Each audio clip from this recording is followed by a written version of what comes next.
Good afternoon and welcome to this International Women's Day panel discussion on the theme of Choose to Challenge.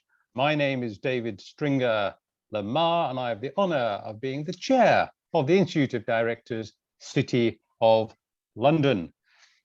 Very much welcome you joining us here. I'm just going to go through some opening remarks and then obviously we'll get straight into what I'm sure, now let me rephrase that, what I know is going to be a really interesting discussion with this top lineup of speakers that we have today. If I could have the next slide, please. Thank you very much indeed. Just before we go on to this, I just need to mention that this session, of course, is being recorded. It's being brought to you, as I've mentioned there, by the Institute of Directors London region, but led by the City of London branch. This is an interactive webinar. You'll see at the bottom there is the chat function. So do let us know something about yourself and your organization, where you're dialing in from, etc. And do use that to comment as we go through the discussion today. But tell us about your business, etc. Because one of the interesting things about the Institute of Directors, we are about connectivity as well. So do join us in this community engagement. Now you'll see here on the screen, of course, something called IoD London Business Extra. So as COVID arrived, as it were, almost this time last year, the doors closed in Pall Mall, and then the IoD London team quickly got together, in fact, under the direction of one of our speakers you'll hear from later, Rina Dayal, put forward a task team looking at how we can engage digitally. Out of that came, at the end of it, this Business Extra webinar series. So we're still here, we're still kicking, we're still making a difference, providing business leadership, networking in London, authoritative, influential and insightful. That must have been written for today's panel. And obviously we've got diversity in there, which is one of the key drivers of Institute of Directors here in London. Next slide, please. Okay, so here is the agenda. We'll soon be hearing from the redoubtable Masim Lai OBE. We're then going to go into the panel discussion. We'll be hearing from various celebrated, knowledgeable speakers. You'll then get the chance to put your questions to them. We'll have some closing remarks and then a wind down to 6 o'clock, where we can all reflect on the comments and insights that we've heard. You'll also see at the bottom there is the Q&A function. Do put your questions in there, the more the merrier.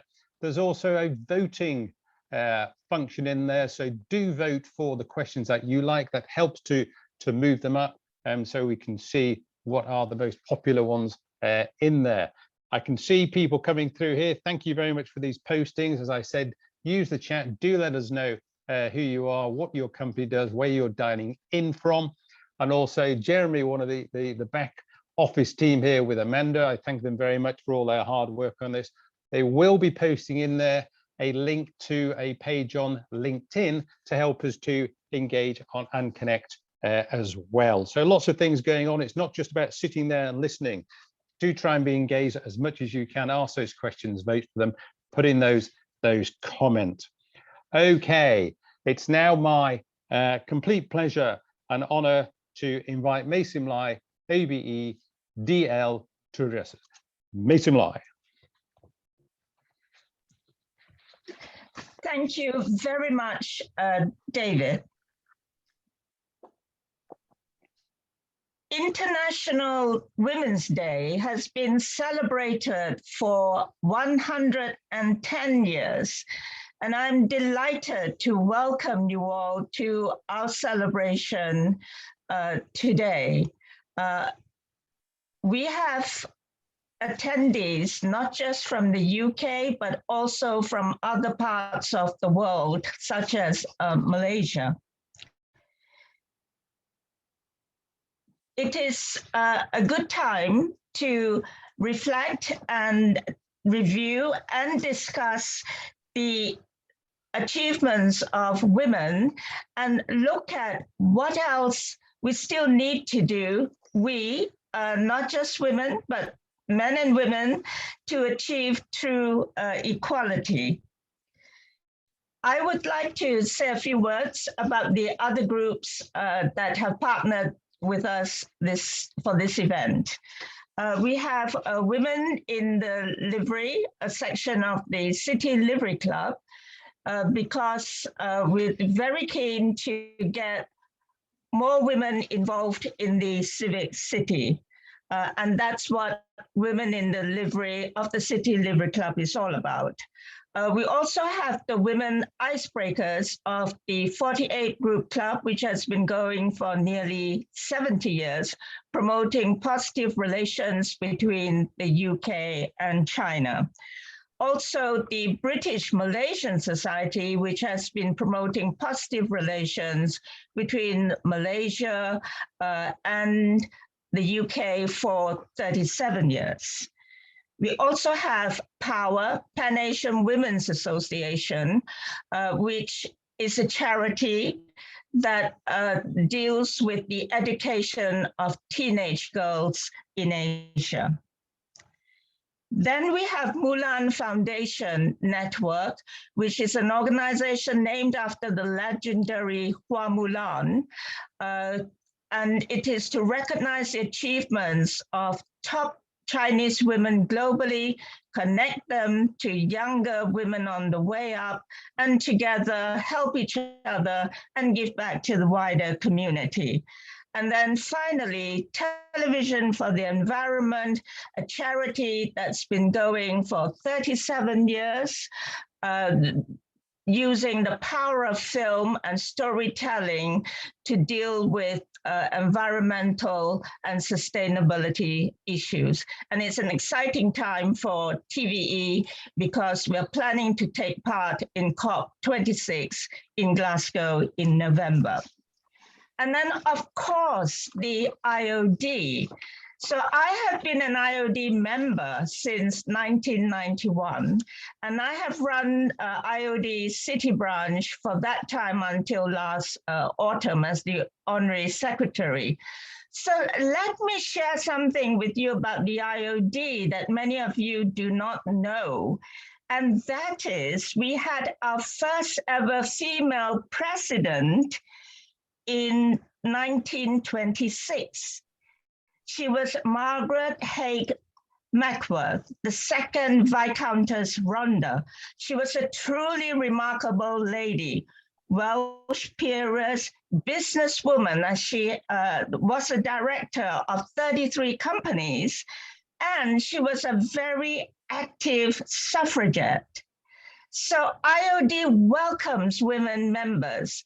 At IoD City and IoD Central, we only have 20% of our membership who are women. So do join us. I have found it extremely rewarding and enjoyable and interesting to make terrific contacts. So we look forward to you joining us. And also, I hope you will enjoy the panel that we have put together. We have a top lineup. And like you, I'm looking forward to hearing their views on this year's IWD theme, Choose to Challenge. Thank you. Excellent. Thank you very much indeed, Mei Sim Lion, of course, showcasing or highlighting the fact that the woman president of 1926. And of course, we have recently had 2 women chairs of the Institute as well. Thank you for mentioning those comments. And of course, all these great organizations that we have supporting us here today. And as ever, I think it's terrific that when the IoD can work with partners as well. If you can drop the screen now, that'll be fine. Now, what I'd just like to do here, I've been asked just to share some of my own thoughts around the 2021 IWD theme, Choose to Challenge. And as ever, I found this an interesting and somewhat trepidatious task. So I looked at this really, and it says here, as you'll see on the information for this event, a challenge world is an alert world. Individually, we're all responsible for our own thoughts and actions all day, every day.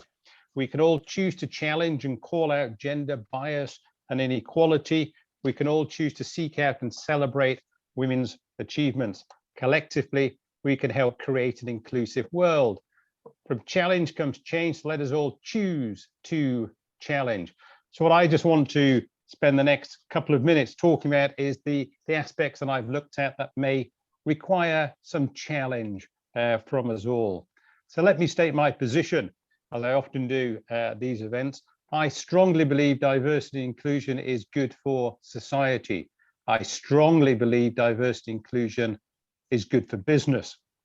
I think diversity of thought is crucial for challenge, crucial for society and business development, and innovation comes not through the same way of thinking, but through people thinking differently. Therefore, let's put people together and have these discussions. We need to challenge the existing order, and we also need to accept that we will be challenged in the thoughts and expressions that we put forward. That's part, I would suggest, of this whole idea of choose to challenge.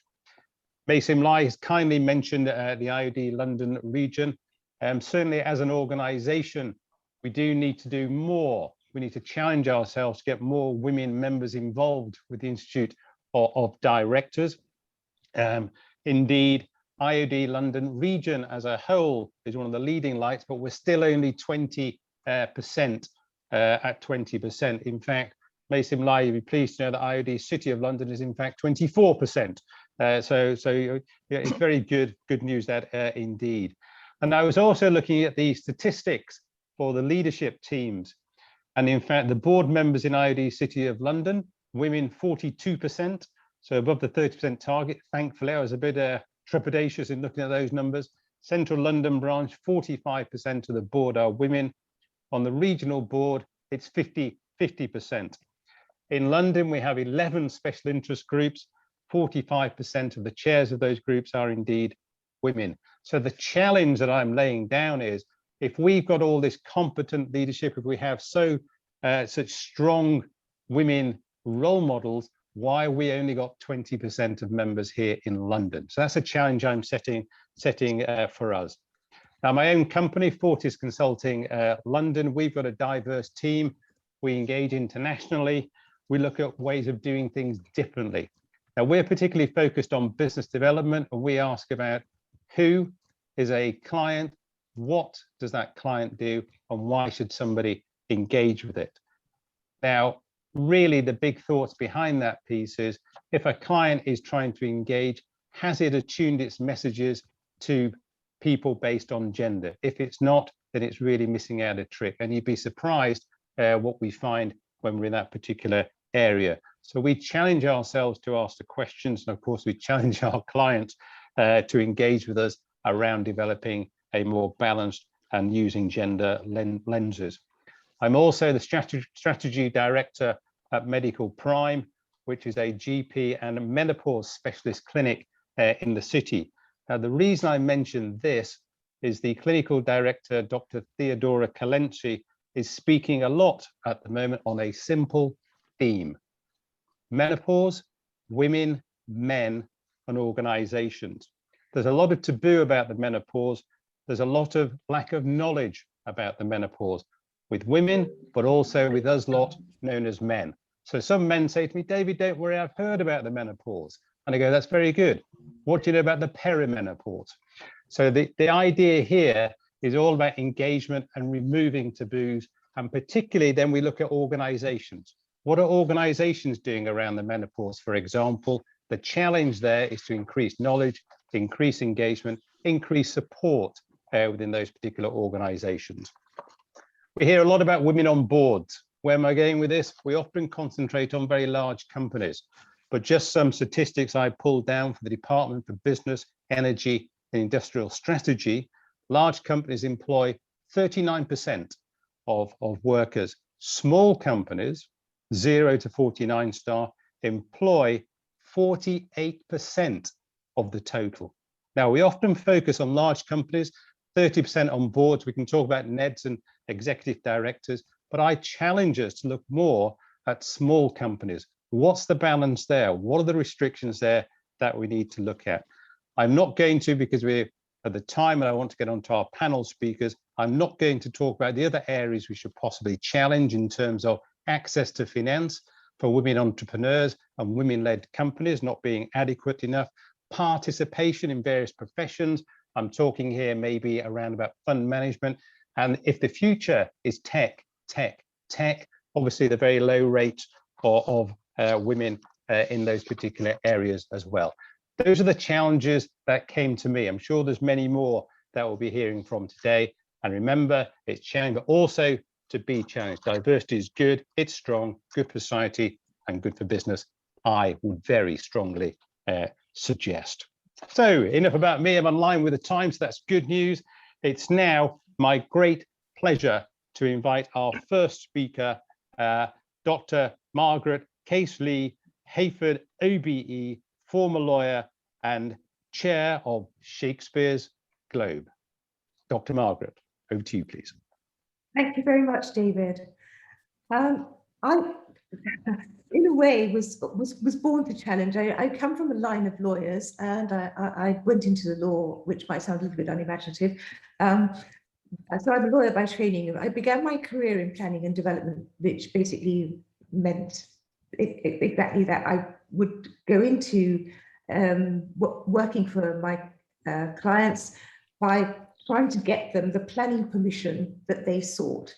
And they wanted to build possibly 20,000 houses, supermarket developments, even football stadia. And you don't do that against a hostile political backdrop. So one needed to challenge the political backdrop, one needed to lobby for change. So challenge was an integral part of what I was doing right from the start of my legal career. So I'm really pleased that we're reminded that not only that since 1911, as Maysim reminded us, the world has marked International Women's Day, celebrating our economic, our social, and our political development, but also that the theme for this year is Choose to Challenge. Because as I was saying, that there are essentially two ways of looking even at the law, the two ways of looking at everything. You accept the status quo and you try to do your best within it, or you look at ways to change it. And in particular for lawyers, I think that that's actually a massively important division. And I'm certainly the sort of lawyer who always looked to see where one could get a better environment, a better political or a better legal backdrop. And if it wasn't benevolent to the activity, to the ambition that one worked to change it. Sometimes that could take years, and that was a lesson that was taught to me by the partner that I first worked to when I first went to work in a city law firm, who was a woman, who was incredibly tough. She took no nonsense, but she had to, because she was the first female lawyer to make partner as a woman within the city practice that I went into. And she taught me that essentially you don't have to accept the status quo, and you don't have to be quiet about making the change, and you need to be bold. You need to do your homework, because you've always got to be better. So when I left private practice and went to work in-house, I was in private practice 20 years, and I went to work in-house as Director of Legal Services for the John Lewis Partnership. I was quite surprised to find that as a successful retailer, they pretty much went on in the same model that the founder had developed at the turn of the previous century. And it was really interesting to me that this employee-owned enterprise, which was certainly very, very well known within this country, if not world renowned, had not been emulated as a model. And I couldn't understand why there weren't more employee-owned enterprises, because it was really a business that was doing well, with at that time 60,000 employees and a turnover about 10 billion. And then I found that what happened was that we seemed to work almost around the law rather than within it. And it was because, of course, the company law structure, particularly as it was at that time, seemed to think that the most important stakeholder, and almost the only stakeholder, was the shareholder. And employee-owned enterprises, therefore, which put employees at the heart of the enterprise, were not catered for in the legal structure, in the governance code, in the same way.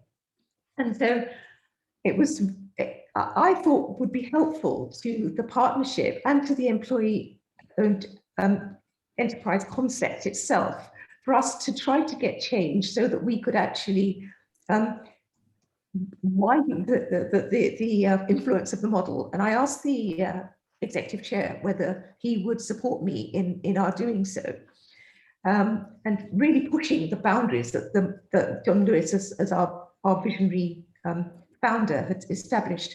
So we worked, and we first of all told government about the benefits of the John Lewis model. And it was interesting when David Cameron and Nick Clegg started to talk about the benefits of the John Lewis model. And then we said, well, do you realize that basically there are still very few organizations with this model? And they said, yes, of course. What's the reason for that? And we explained that we were not catered for within the legal and governance structures. And so they then allowed us to find one example and see if we could get change within that example to show the way in which it would have an impact. And I realized that when the bonus was paid to our employees at the end of each financial year, they were taxed as if it was income, whereas shareholders get tax relief on their dividends. And I 1 minute courtesy reminder, please, Dr. Margaret. Yes, indeed. The long and the short of it was, we didn't accept the status quo. We lobbied for change. The Treasury agreed that we could make that change. At 2014, from then on, employee-owned enterprises have been able to essentially give a bonus to their employees at the end of the financial year, which is not taxed in the same way. We're talking about people who are distribution workers and people on the shop floor who are now benefiting in the way that the founder originally intended. So what I would say is, be resilient, do your homework, don't accept the status quo, and lobby for change. And I went on into ActionAid UK, which, as you know, is a international development charity, which is both political in its ambition as well, and it focuses on women and girls for exactly that reason. You end poverty if you look at the changing the rights of women and girls, because without that, women are sold into early marriage and are undereducated, and then therefore find it much harder to get out of the spiral of poverty. You change the backdrop for women and you change society. Excellent. Thank you very much indeed, Dr. Margaret, for those observations. As an ex-law lecturer, I can certainly understand your comments. You either accept it or you go away to try and change it a little bit. So I'm so very pleased. Obviously, you fell into the second camp. And really interesting about pushing the boundaries, and then the John Lewis model, and obviously challenging the existing taxation. So that's very beneficial indeed. And of course, I'm sure we've all noted resilience is required. Don't give up, keep pushing it. Thank you very much for sharing those thoughts, Dr. Margaret. It's now my pleasure to invite our next speaker, Alderman Emma Edham, an Alderman of the City of London and Chair of an International Chamber of Commerce. Alderman Emma, over to you, please. Thank you very much, David. And may I actually thank the Institute of Directors for inviting me to participate in this very relevant and timely discussion. A challenged world is an alert world, and from challenge comes change. I have to confess, I did ask May Sim to help me narrow this topic down a bit. This is a huge topic, and we've only got 6 minutes. And some of you, of course, would say that's far too much, and I really should cut it down even more. May Sim, as always, she's come to the rescue and suggested that I concentrate on the city culture and the need for women to challenge the status quo in a male-dominated financial services and business service sector. I do so with pleasure.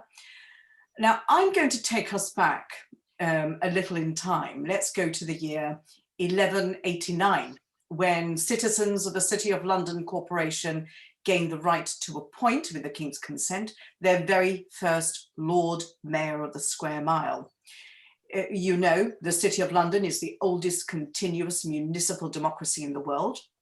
This tiny little piece of geographical land houses the financial centre of the globe, and along with it, a unique and sovereign form of government, which led to the system of parliamentary government at local and national level.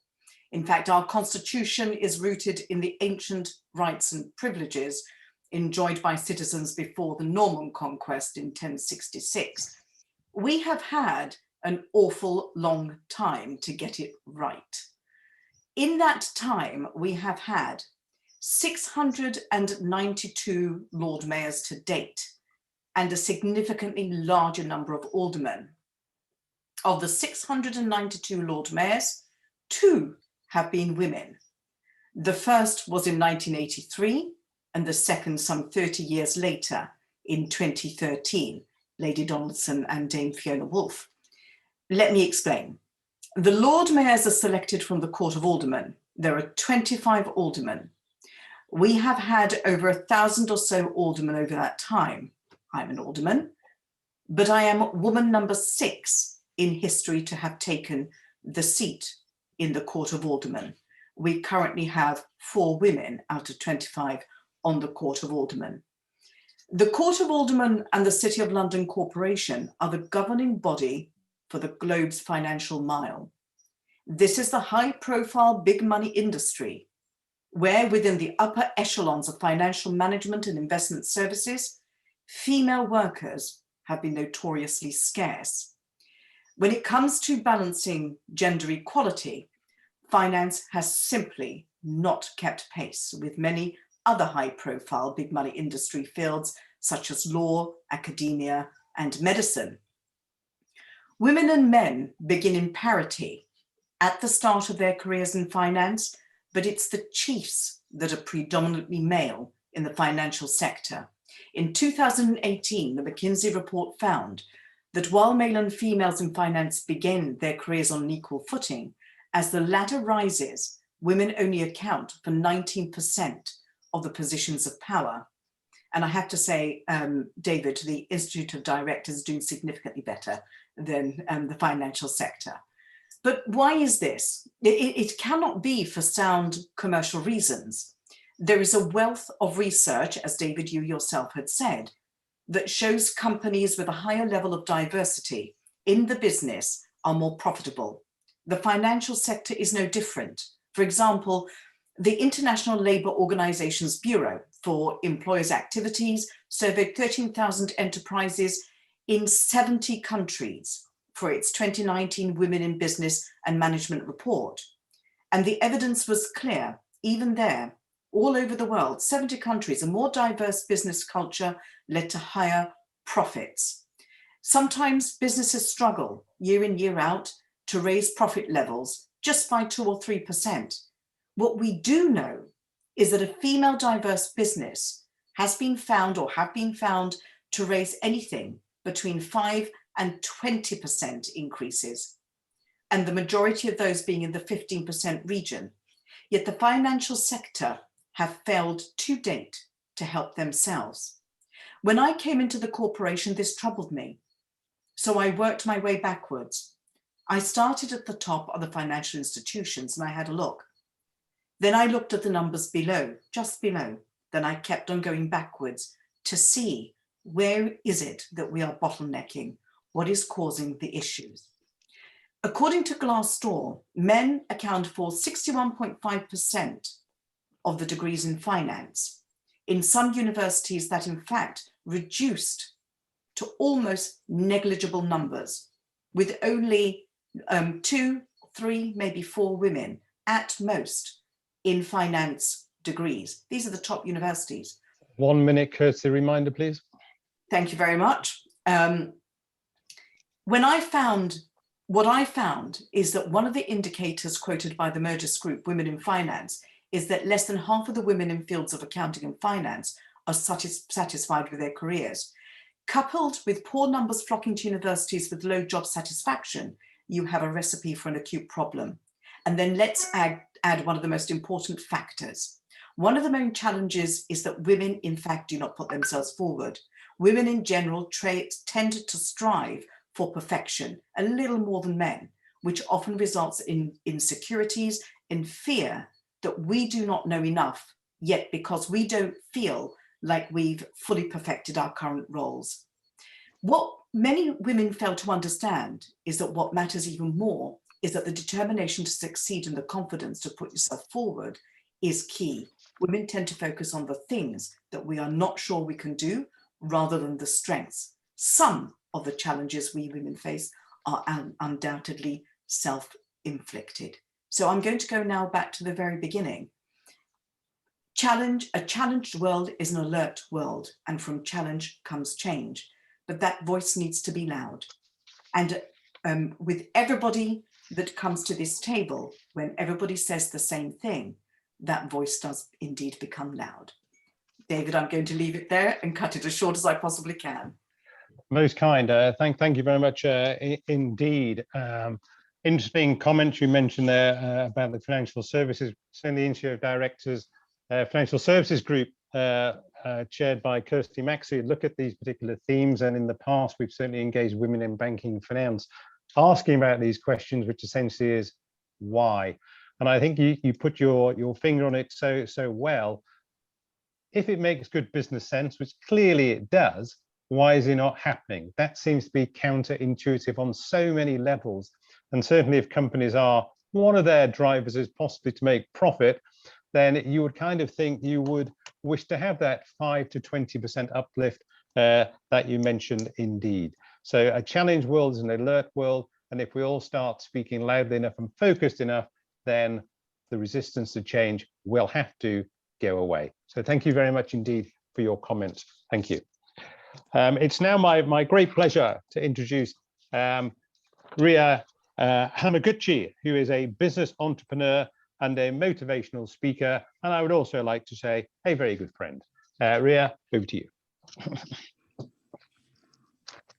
Thank you very much.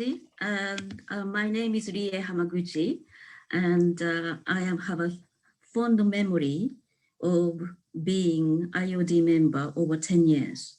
And lots of activity together with Mason, David, Jeremy Duncan, and so on.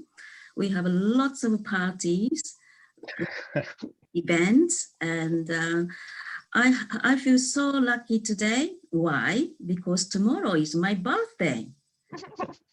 This is my wonderful, unforgettable gift for my birthday. Hello, everybody. And next 6 minutes, I'm going to squeeze my life story to these few minutes. So look forward to it. I want to share my screen. Thank you.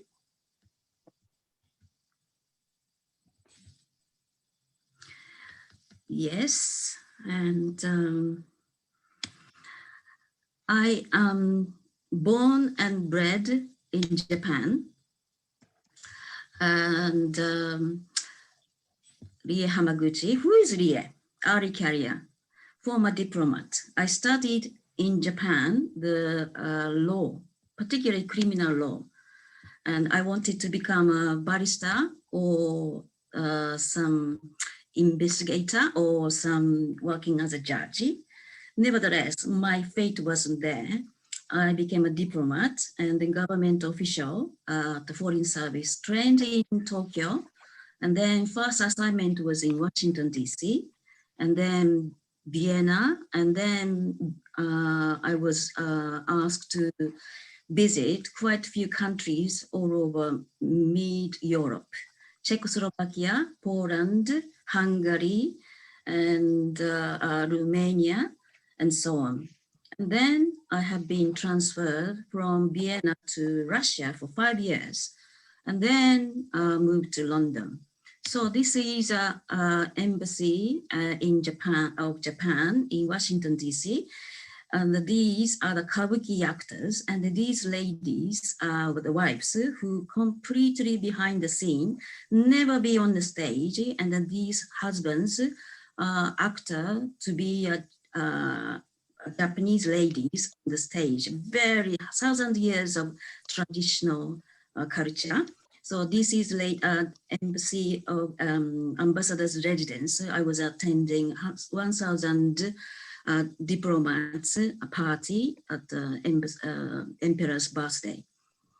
And here in Munich, we were supporting the G8 summit donkey years ago, by the way, and I was trained as a press officer, looking at 300 press journalists in Munich at that particular G8 summit. And these are my colleagues who are completely press, my working body. And then look at this photo.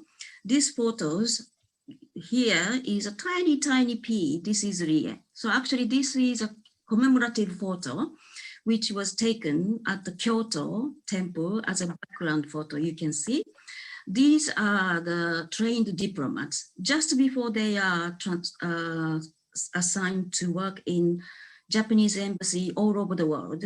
So I was lucky to be able to be trained with them. And next, here I was in charge of the diplomatic relations between Japan and South Korea.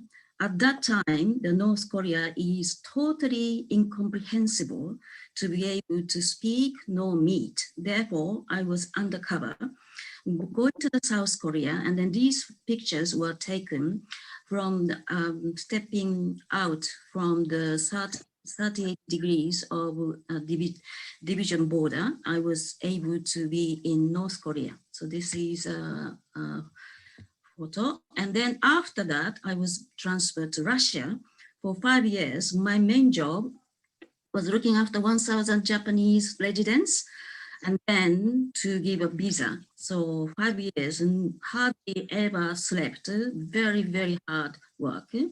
So who is Rie now? I have to say after London, and I was transferred to from Russia to London. And then I had a choice to go back to Japan to carry on diplomatic service as an ambassador and to become a future MP. However, I saw fantastic opportunity of London as a culture and a financial hub in the world. So I have bravely departed my career in Japan and decided to stay in London. To change career, starting business activity in property and finance sectors from zero. Start something totally new, especially beginning was very tough and hard. There were some points I had a doubt because property and financial sectors particularly, were dominantly run by majority of men. 1 minute courtesy reminder, please, Ria. I was ignored, overlooked, dismissed. I chose to challenge, especially to my own self-doubts, and continued day by day, step by step.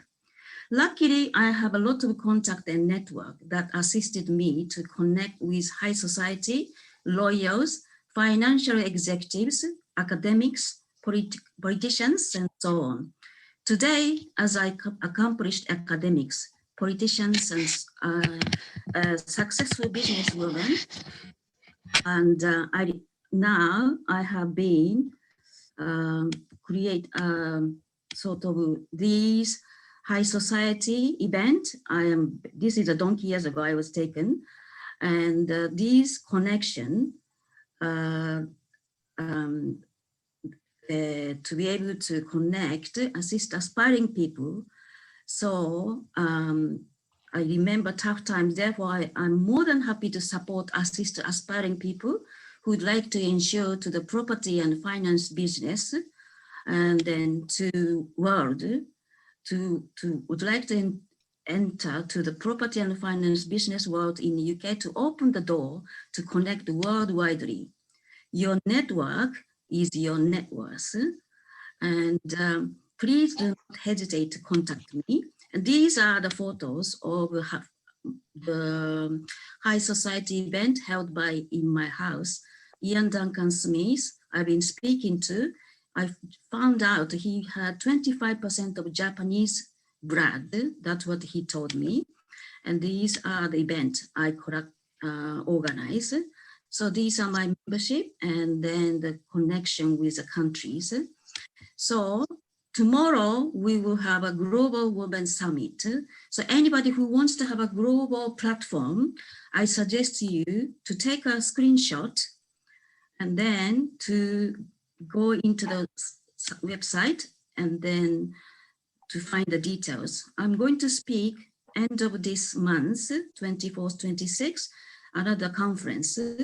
Please take a screenshot and then take a look at it. So this is my contact details. Global Finance Fund and High Society Private Club and Director of Global Women Club. Thank you so much for listening. And I have input my details in the chat. So anybody who wants to speak to me, please book my schedule from the calendar. Thank you so much, and looking forward to speak to you.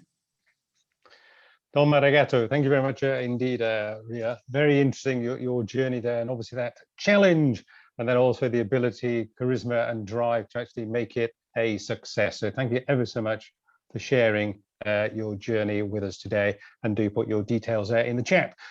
We have one question so far in the Q&A bit, so do put your questions in there. Remember, you can vote for them. There are a few questions appearing in the chat. Please put them into the Q&A and keep those comments coming in the chat. We are keeping an eye on them. But it's all about engaging, and here you heard Ria talk about networks is your net worth as well. So hopefully we'll find you some more contacts as well. It's now my great pleasure to invite Dawn Butler. So Dawn Butler is a Labour Party politician who is the Member of Parliament for Brent Central and has been since 2015. Dawn, if I may. Thank you very much, David. And I must say it's quite surreal to be on an International Women's Day event being chaired by a man. That's very unusual. Normally it's an all-female panel, but thank you very much and happy birthday, Ree. Nice to be sharing your birthday with you. And I mean, I'm really here as partly because May Sim is the Deputy Lieutenant for Brent, and she does an amazing job. So it's a pleasure to be here, May. So I'm Dawn Butler. I am a Member of Parliament for Brent Central, and I'm in a very male-dominated field. Back in the day in 1918, women were not permitted to be parliamentarians. And in fact, one of the reasons given was that women cannot make decisions because we need our husband's permission before we can make a decision. And that was partly why women were not members of parliament. Now, all these years later, we've had 552 women still not ever elected, and there's 650 members of parliament in total.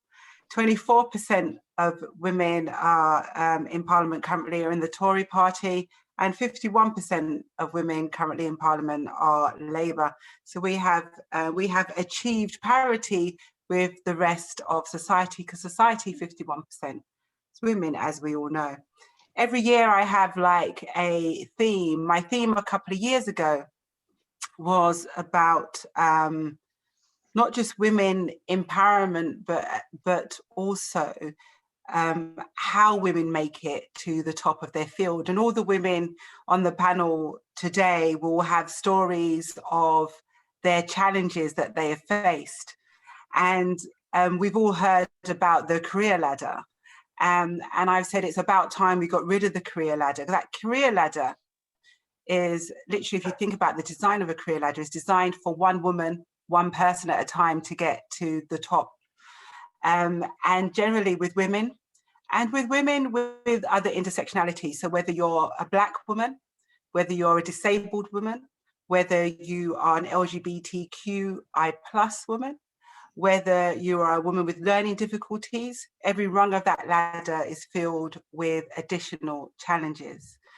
And we have to recognize that in society. And I've said it's time that we got rid of the career ladder and we lay a foundation for an escalator so that people can get promoted in their occupation of choice just by being there and doing their job well, without having to navigate a rung of that ladder. That rung of that ladder could be filled with things that women cannot challenge often because it's unsafe for them to do so.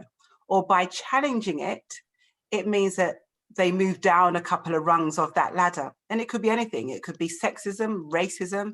It could be, unconscious bias. It could be anything. So the title of the theme for International Women's Day this year, Choose to Challenge, I think is very important because we choose to challenge. And without challenge, we don't see change. And then I always say that I talk about the ladder and the escalator, and then I say, well, how about the lift? You know, there's often what we call an accidental manager, where you've got somebody in a management position and you think, how the hell did they get there? They're not that good. In fact, I taught them that job. And how comes they went above me? And that often presents itself as a lift. And that lift has a privilege code. And only very few people have the code to the lift. So they get in, they press the button, they get to the top. So they don't even have to worry about the rungs of the ladder or being on an escalator. They'll automatically get promoted. They'll automatically get to a director. They'll automatically, get promotion. And it's about time that society evens up. And in fact, COVID has been devastating for equality. It's actually moved equality further back. And in a lot of the cases, women are having to juggle so much more than their male counterparts. And we are going backwards in terms of how people are paid and how people are considered.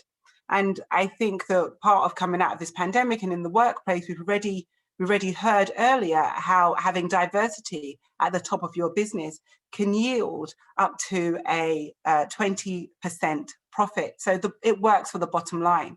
But what we have to do now is encourage more people to work differently, to work flexibly.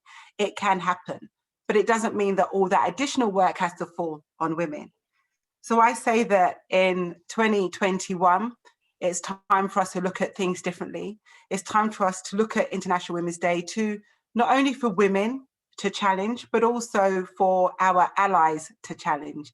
It means that if you're around the table and there isn't a woman, there isn't diversity, that you challenge and say, how comes? Why does our business look like this?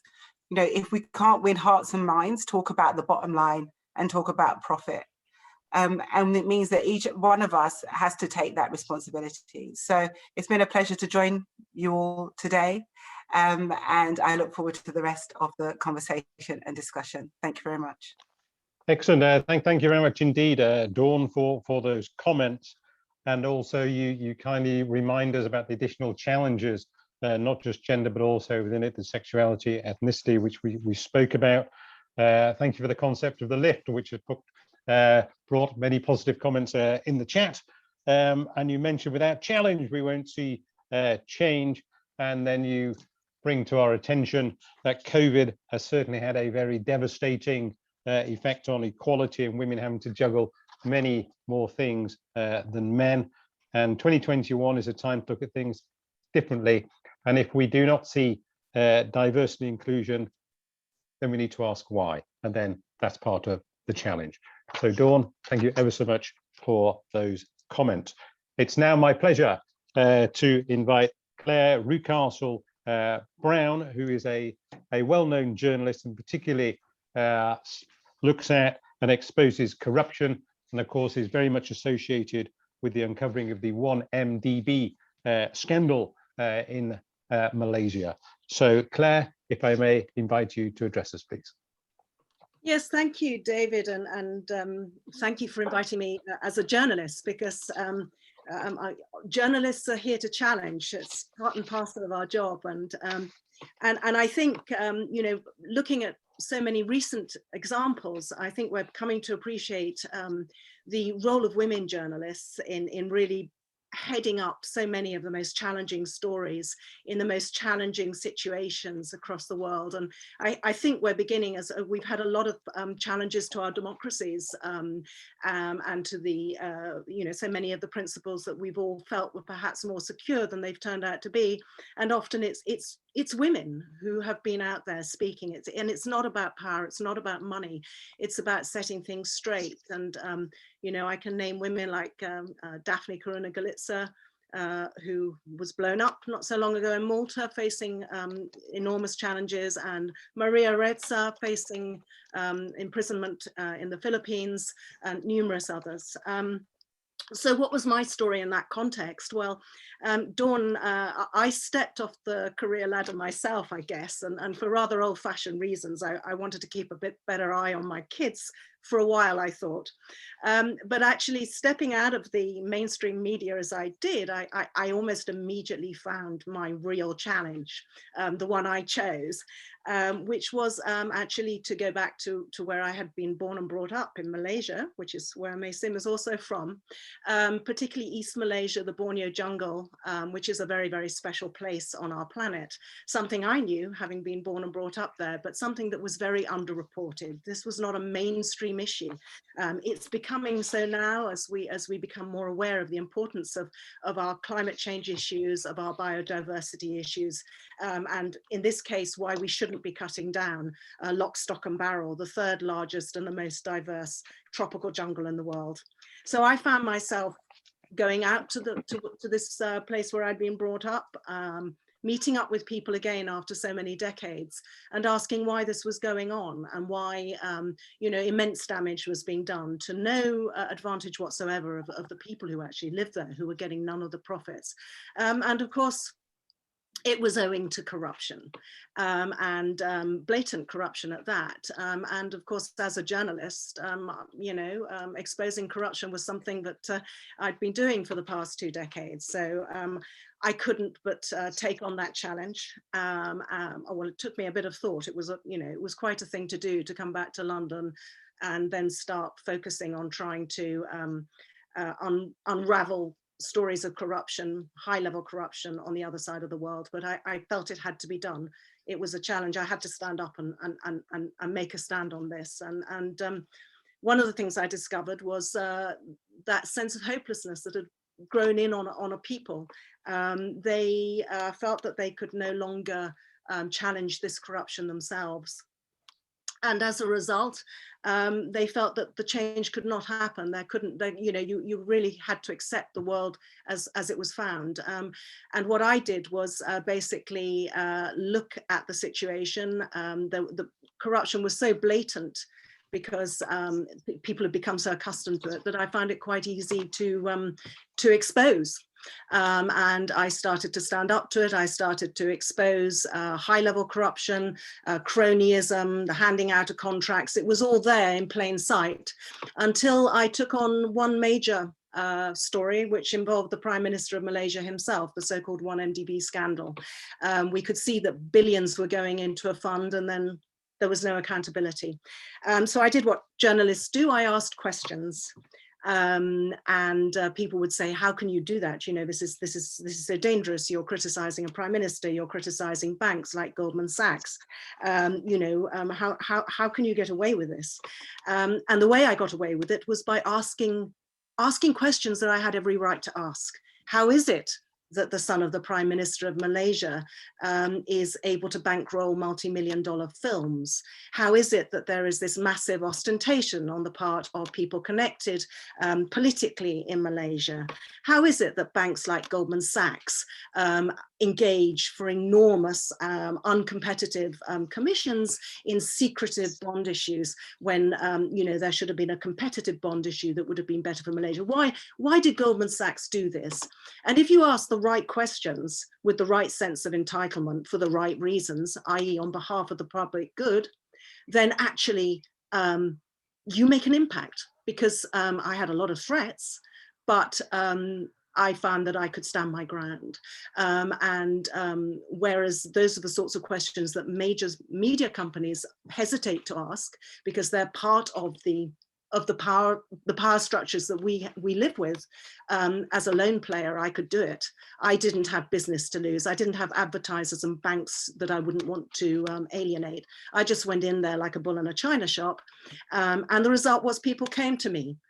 People gave me information, and people started to support me, and people started to pass on what I was saying. And eventually eventually I got the regulators and the law enforcers to listen. And that's essentially what a journalist should be doing, often is doing. Too frequently within a career structure finds that they're prevented from doing. But that's why we need to be aware of the importance of that work and support particularly women who are facing the pushback of very powerful institutions and powerful individuals when they stand up in that way. We should be aware of how important the job is and how vulnerable women who do it are, and stick up for them.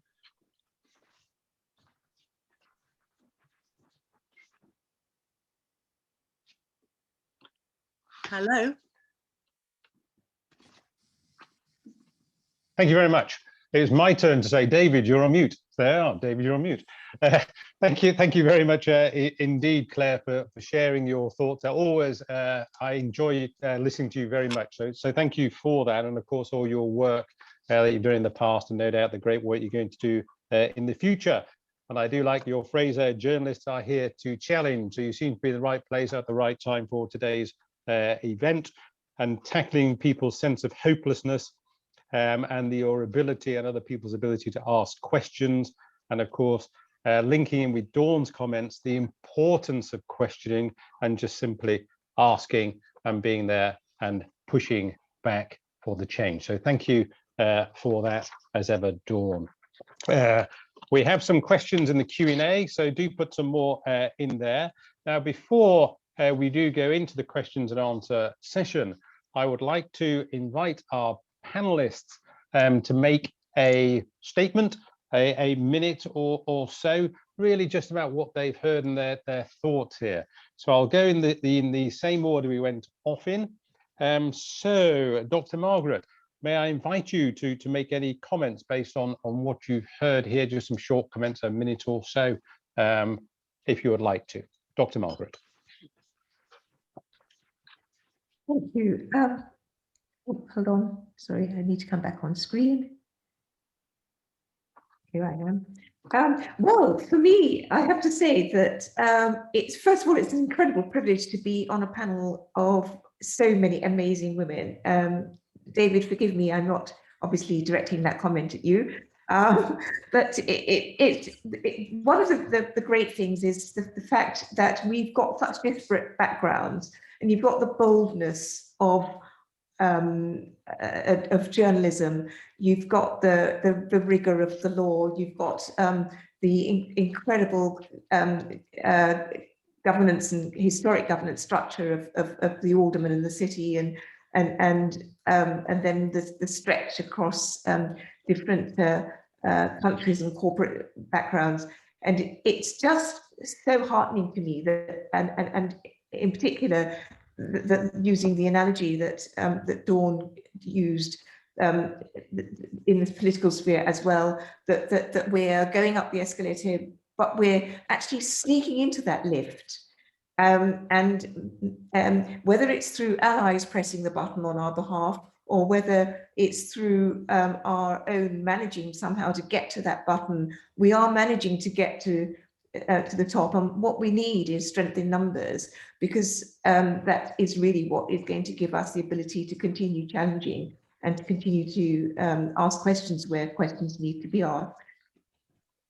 Excellent. Thank you very much indeed for your comment, Dr. Margaret. Alderman Emma, do you have any comments for us? Thank you very much. Yes. May I say that each of our ladies are incredibly inspiring, every single one in different ways. So I also feel very privileged to have been on this panel. Summarising my thoughts from what I've heard, and in fact what I've known for several decades now, this is not going to work unless we have a cultural change and we have a change in mentality. So we have seen how this is not a man problem, this is not a woman problem, this is universal.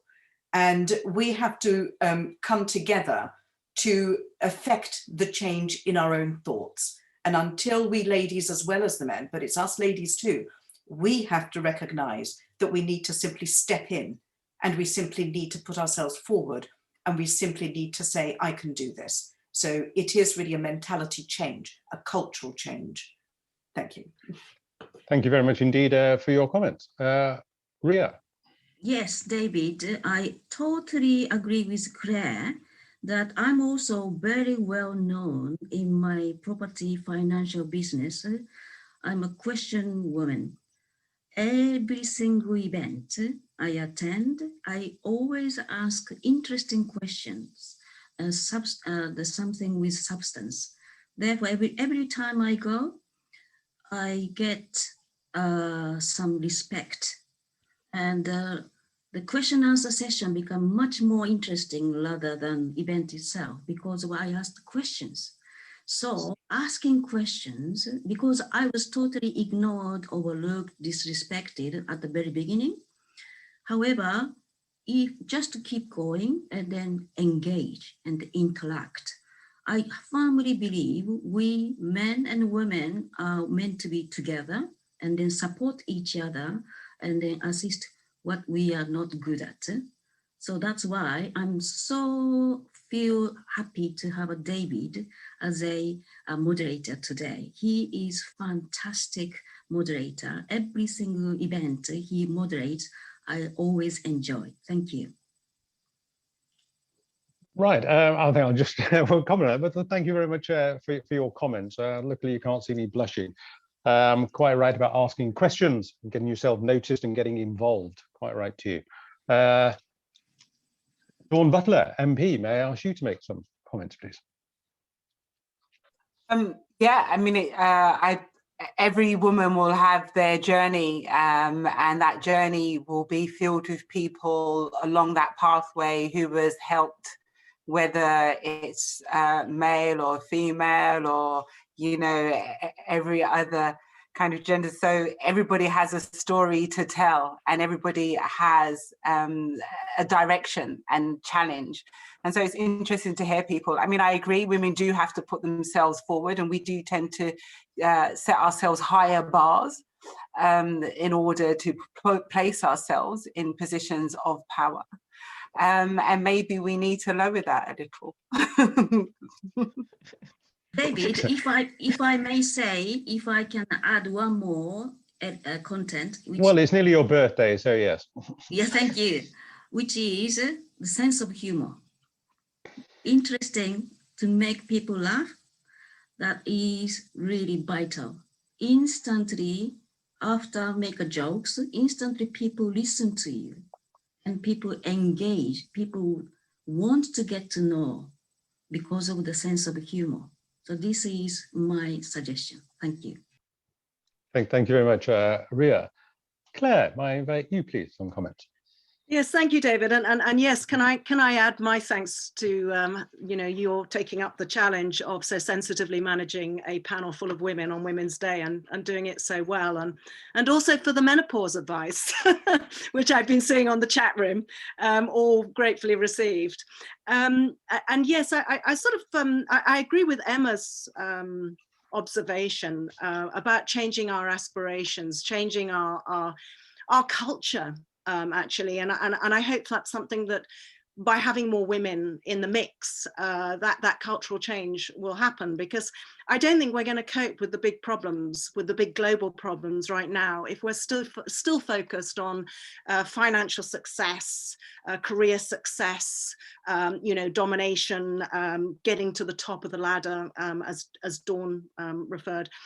You know, we have to have wider and more sympathetic attitudes towards the rights of everyone to have a fulfilling life, and we should get our own fulfillment through variety in our lives, less selfish and greedy ambitions that we're taught to have, and less focused existences, and I think that's all about you know, with those changes, with those cultural changes, a lot of the more damaging activities that you see just, you know, steamrolling through without to gain an objective without thinking of the consequences. I need to be rich. I will destroy this region. You know, who cares? We can't afford that kind of behavior anymore. So I hope that you know, possibly possibly the greater female input into decision making, we're perhaps more used to less focused existences through our history, may help us somehow tackle these incredibly demanding challenges of our time, where self-restraint and a real willingness to alter the way things have been done are demanded for our futures and survival. Thank you very much indeed for that contextualization, and of course to focus on some of these very large challenges that we face, and of course that you've done so much work to highlight for us. We now have 6 questions I can see in the Q&A. It's all piling in there now, so do keep asking them, and of course you can upvote them as well. My screen seems to be moving around there. It's very exciting. So it tells me it's Q&A. There we go. That's advising me to do something, isn't it? I would now like to invite David, yes, yes. Sorry to crash in on your chairing. I just wanted to add one more thing, if I may, and it's this. Possibly because could you put your camera on, please? Yes, certainly. I beg your pardon. Possibly because I'm the oldest member of the panel. I can remember a time when the culture wasn't benign, and I think that it's probably too easy to say that women should put themselves forward.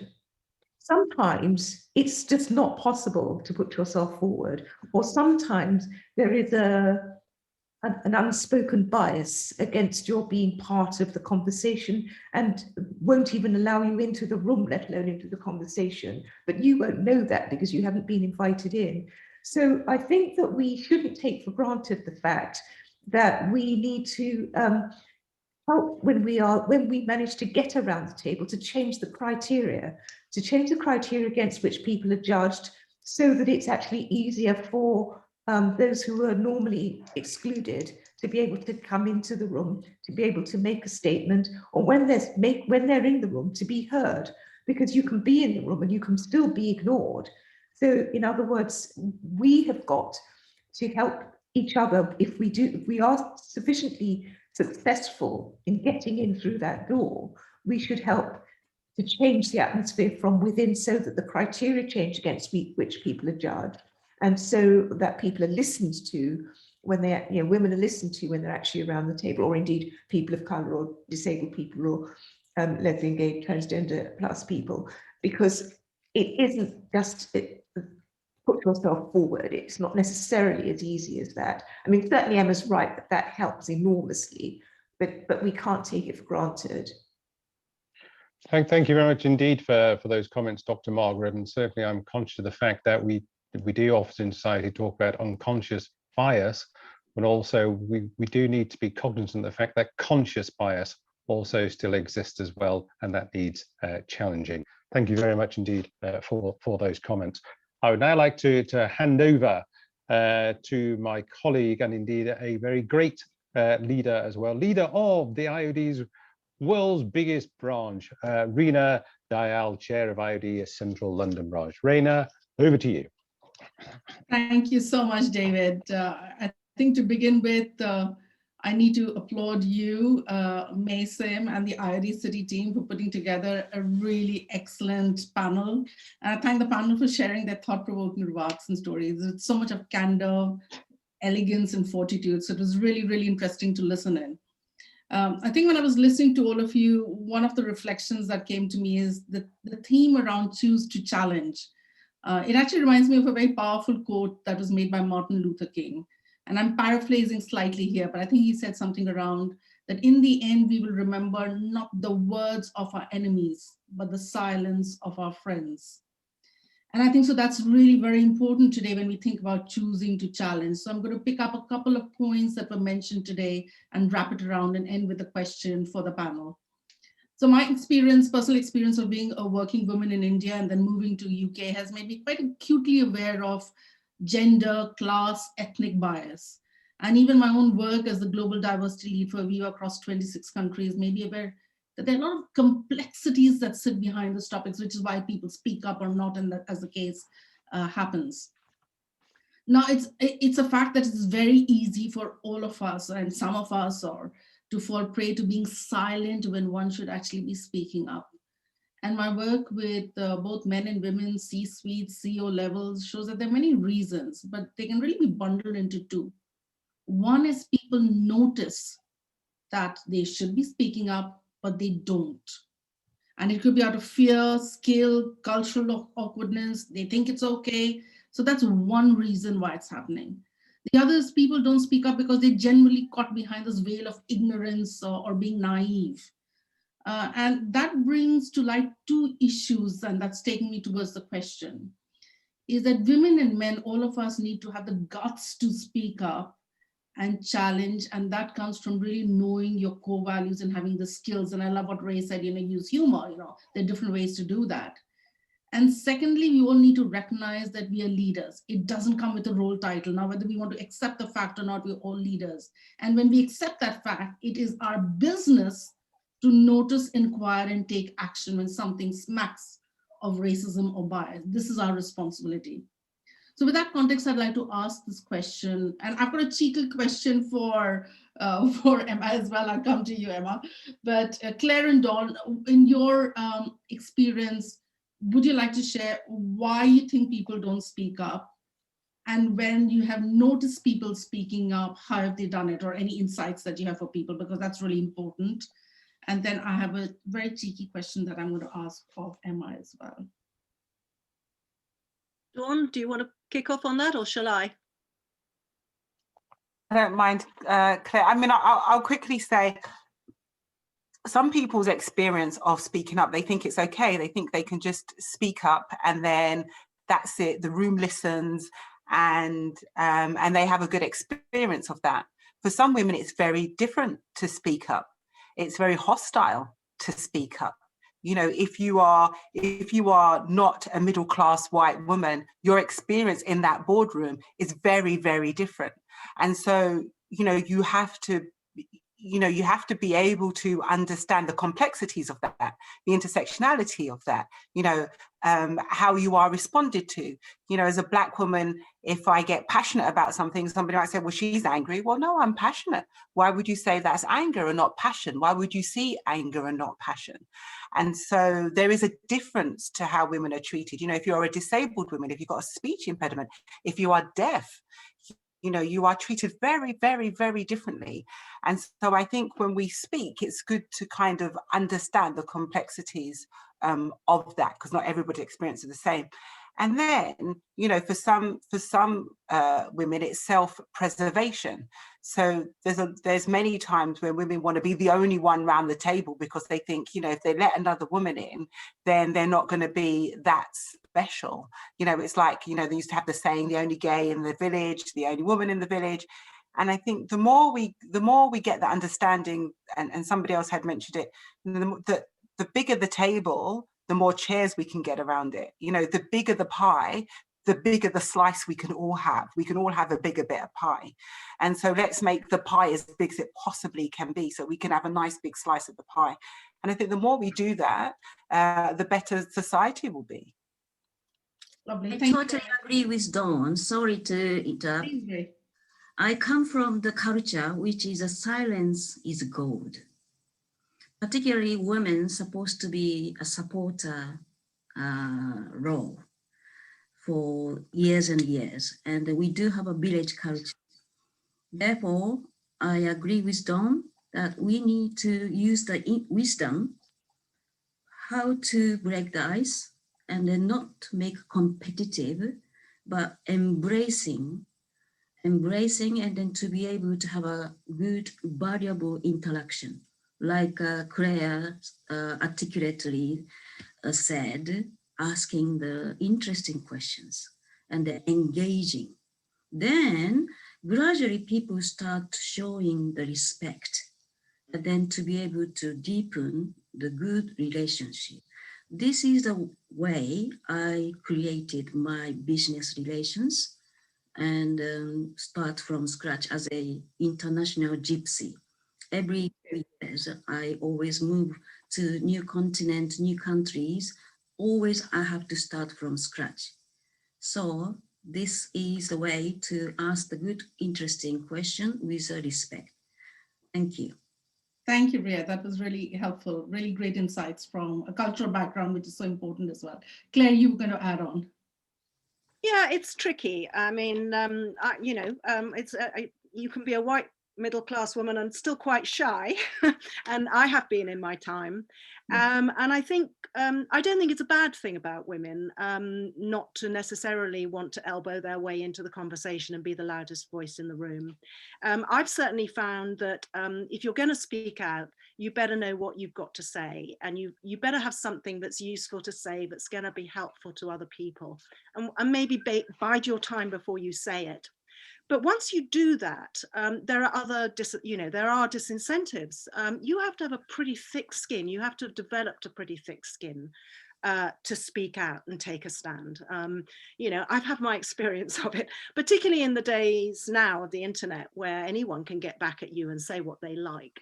We can all be very cruel. So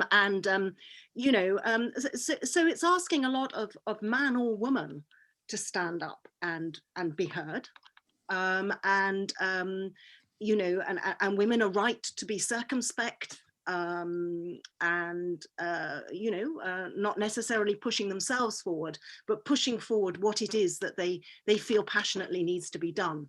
And I think once you're doing it that way, once you're representing something else, not yourself as a person, but the right cause, the right reason for speaking out, you will find there are others who speak with you and protect you better, and you'll be better protected from the cruel lashback that you will undoubtedly receive if you step out of the mainstream.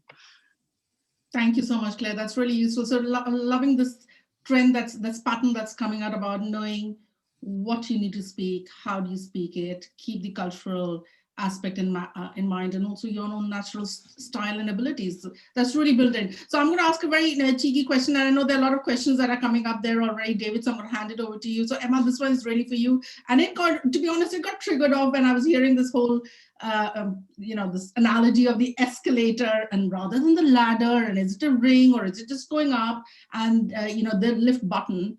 And it just reminded me the power of narrative and how sometimes that brings about a cultural change, which is what you were talking about. So I'm very naturally and cheekily drawn to asking you this question. Has anyone ever mentioned to you that why do we use the title elder man and not elder woman or elder person? I have to say it's been a very, very big topic in the city, and whether we should be alderman or alderwoman or what. But I have to say, from my own personal perspective, I genuinely don't care what I'm called. And there have been some very interesting things I've been called, and it's nothing to do with alderman. But the reason I actually personally don't care is because you can have titles and still be kept still be kept back. My interest is not to tick boxes, but to move forward. I have, call me what you will, but let me progress. So that's why I genuinely don't care. And I'm a woman, I'm not a whoop. So I don't care if I'm a chairman or a chairwoman, whatever I am, just let me move forward and let me be able to give the world, the institution, whatever I'm in, my skill sets to the best of my ability to help them move forward as well. So to me, name doesn't matter, but that's just me and that's just personal. Thank you so much, Emma. Absolutely brilliant response. And of course, noted that it is a big conversation. So thank you for that. David, over to you, because I'm sure there are a lot of other questions that we'd love the panelists to answer. Great. Thank you very much. Well done, Rena. I've got a question here from Keith Bennett, who's the Deputy Chairman of the 48 Group Club, the Icebreakers, who's one of the partner organisations for us. So I'll just read it out. And if anybody from the panel would like to express a view, that would be good. So Keith writes, the organisers of this event very rightly state that diversity, inclusion and equal opportunities are issues for business and the health of the economy. Government figures for April-June 2020 show that 19% of the UK's working age population, that's nearly 8 million people, reported that they had disabilities. Just 54% of this cohort were in employment. This compares with 82% of those who did not have disabilities. This situation particularly impacts women and especially BAME women. It condemns millions to poverty and social isolation and depresses the economy, a situation that will only have been exacerbated by the COVID pandemic. Question: what does the panel think can be done to extend equality of opportunity and social inclusion to people with disabilities in both the workplace and the boardroom? And how can we better ensure that the voices of people with disabilities are heard in debates on these topics? Would anybody like to make a comment in response to that? Ria, please. Yes, since pandemic lockdown, for a year, I was hooked to the social media because nowhere to go, nobody to meet. So constantly I was watching social media, Facebook, LinkedIn, and so on. And then to astonishment to me was the quite few disabled body people were voluntarily and actively engaging to show their disability. And then, for instance, Facebook, you can go to the born different.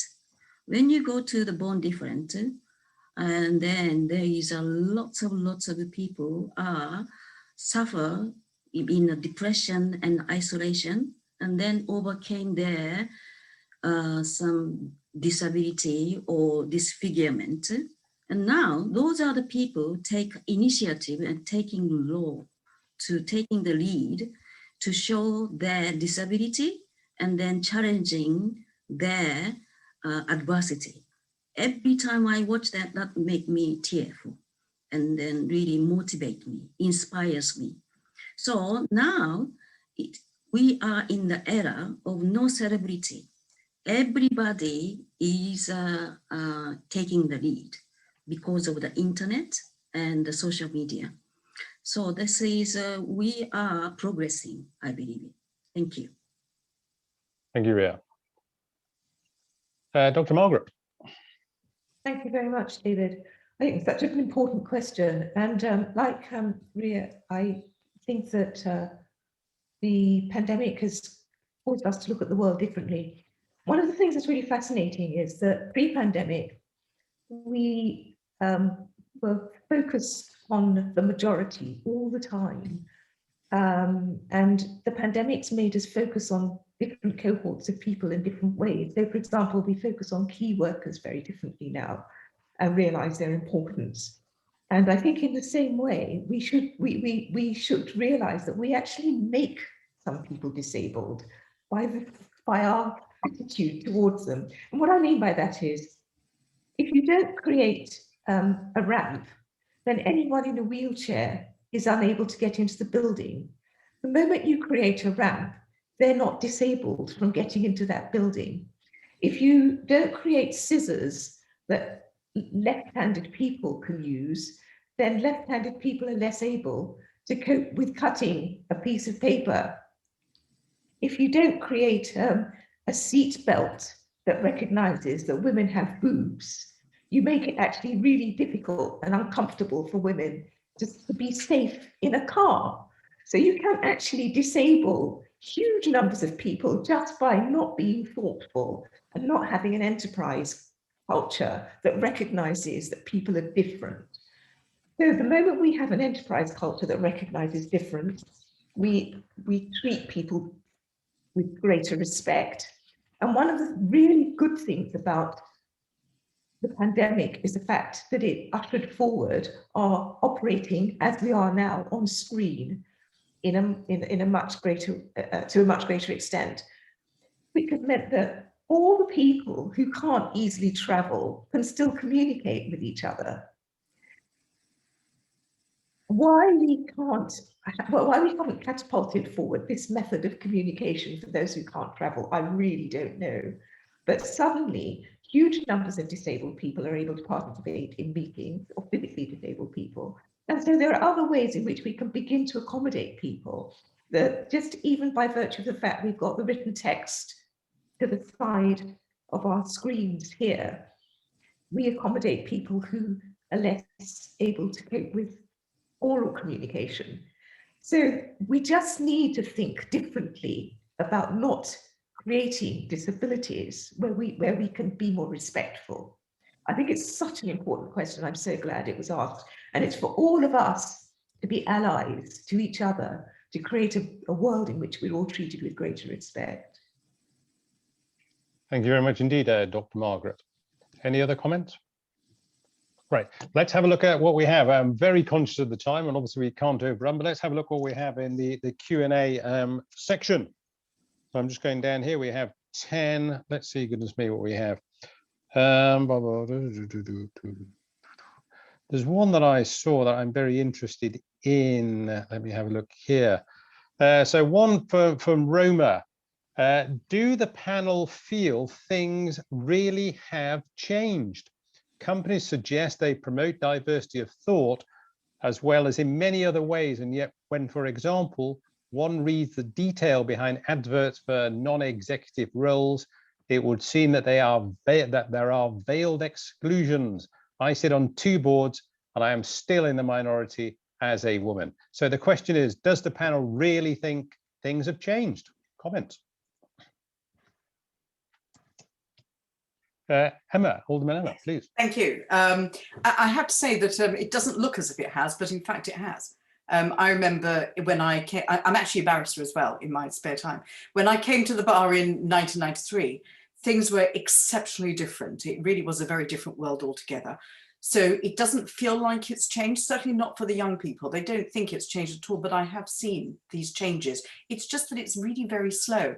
But if there is going to be change, it really needs to be from grassroots level. And what I mean by that is education. The change in mentality, the change in thought has to come from our schools. It has to come from how we view ourselves as we grow up. If we don't change the children and we don't change that culture from very early on, then this is going to continue for the next 15, 20, 30 years and beyond. Yes, yeah, so I would jump in there. Emma, I used to work in television, and I still keep I have a circle of very firm, decades-long friendships now with other women who I worked with in these extremely testosterone-prone environments. And when I think about, what we just had to take for granted and put up with as young women in TV in the 80s and 90s, and even early 2000s, compared to what I hope we see now. I mean, I think I got 11 weeks off to have a kid. I think things have changed. There's still a long way to go. I'm not personally someone who believes in the power of a rapid revolution anyway, but a slow, solid revolution that embeds itself gently into our ideas. I hope it's happening, and certainly things are very different to when I was at, starting out as a woman. Could I just say, Claire, you've done very well to have got 11 weeks. I did 4. 2 children, 4 weeks each. Oh, gosh. Cesareans, both of them. Oh, naturally. Let me just pull up the one that's at the top of the rankings, in fact, from Stephen. As a man, I am delighted to be here today, but I speak to many men who are potential allies, but don't realize that they're also welcome at these sort of events. Maybe we can do more in communicating the message of inclusion, brackets. I think also some men may be a little scared.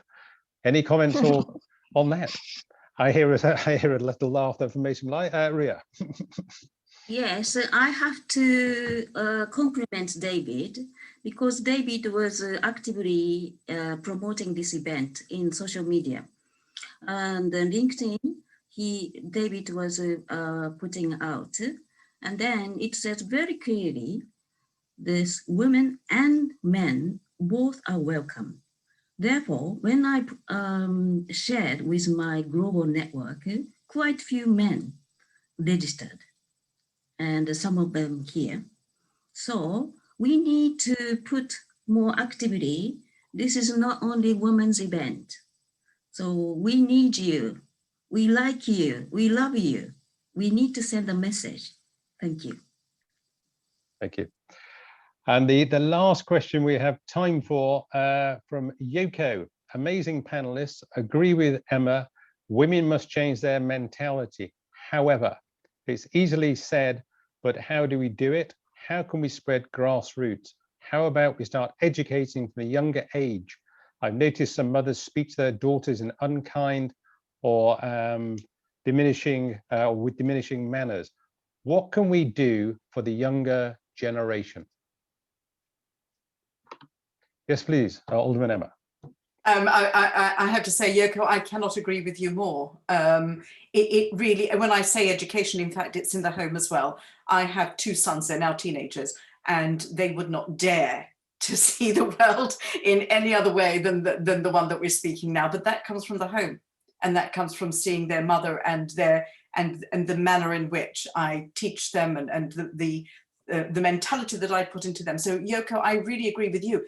It's educational, but it's also the home. It is our children.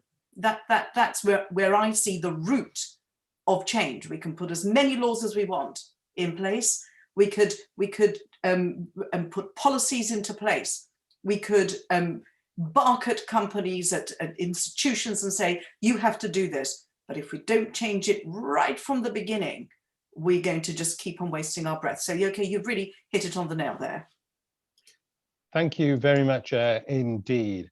I'm out of time here, and it's now my great pleasure for the Q&A session. It's now my great pleasure to invite back May Sim Lai, ABE, DL, for vote of thanks and some remarks. May Sim Lai. Thank you very much, David. So I'd like to thank our brilliant speakers, Margaret, Emma, Ria, Dawn, and Claire, and also Rena for their contributions. As always, I'd like to thank David for being an excellent MC and Zoom chair, and also the Zoom team, Jeremy and Amanda. So a number of key messages. We must help each other. We should have the courage and be bold enough to challenge the status quo and also the culture to achieve change for the better. We have to change our mindset, and we should need to focus more on I can do it rather than worry about the things that we can't do. So we should all have a go. And finally, thank you all very much indeed for attending. I agree, women should not just sort of preach to the converted, so men are most welcome to come along to all our events and our future International Women's Day events. So thank you all very much indeed.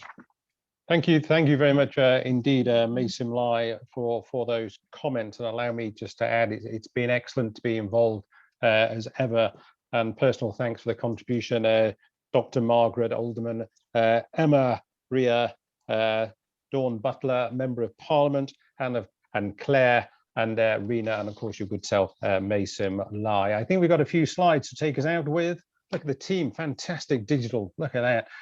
Q&A, oh, should I ask a question? I know, here's a question. Can I have the next slide, please? Oh, well, there we are. So, stop playing around with the slides.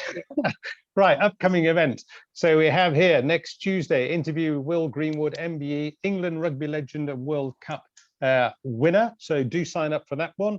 It's on there at the bottom. Thursday, property drivers for 2021 and beyond, technology, sustainability and investment. So that's one of our special interest groups. Next slide, please. These are the other ones, as you'll see, going forward. So March and April, lots of interesting interviews are occurring there. Miles Selleck, Lord Billamoria, we have World Buck Day, World Creativity Day, International Jazz Day, IoD London at full throttle, covering many different bases indeed. Next slide, please. And here, should you not be part of our community, at the moment we have a 20% discount. Do have a look at joining us if you're not already part of what we do. It really is a terrific organization and their community. Do get involved, and of course do ask questions and set us challenges as well. You've heard mine for our organization right at the beginning. Do we have another slide? No, we don't. Fantastic. There we are.